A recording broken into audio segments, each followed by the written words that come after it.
couldn't afford a trip to the Holy Land, so they did this by way of kind of metaphorically going to Jerusalem. And they said a lot of people used to crawl the labyrinth in those days on their knees. Like intentionally. Yeah. Are there many that like did the prostrate Well, thing? I was just coming. You can do it whichever way. I won't be doing that. We're in Centennial Park, and I saw a couple doing a tango. You know, right round the whole thing. It was really beautiful. And Paul, I reckon we've seen someone down at that Caravan Park with a football. Yeah, they were juggling a football and stuff like that. Yeah. So you can do it any which way. It's a kind of a derivative of the spiral, which is kind of the spiritual journey. People often get that flame, I've discovered God, and I'm going to.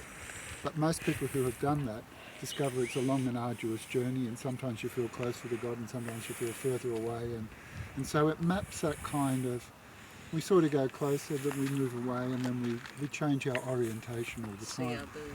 But the main thing is, if you do it, you feel something.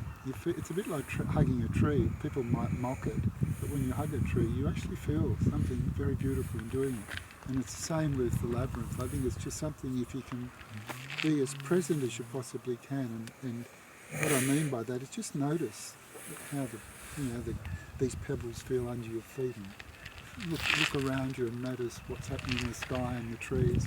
Just be consciously as present as you can. You obviously need a bit of attention, because if you don't, you could miss the path.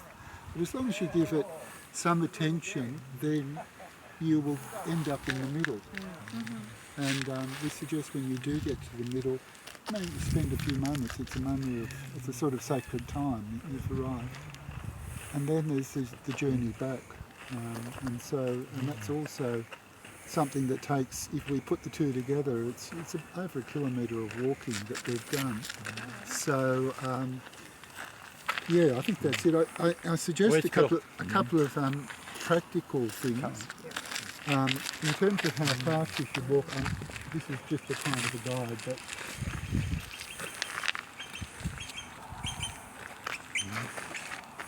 so something like that, not too fast, too slow. If someone is very slow, you'll notice the person in front of you gets further, you're getting further and further away. That might be, I might have to just move a little bit faster. Or if the person in front of you is walking very slowly, you might end up coming up behind them. And if that happens and you're just finding it's getting in the way, you can go around a person. So that that's okay to do too. And on the return journey, people will be going the opposite way to those who are coming in. So sometimes you've got to step aside to let a person go past. Yes, you can have a collision. Yeah, you can have a collision. Just indicate. Yeah. And Paul, we're going to talk tonight around the fire about what we're hoping for out of this week, and that might be a reflection that we want to have with us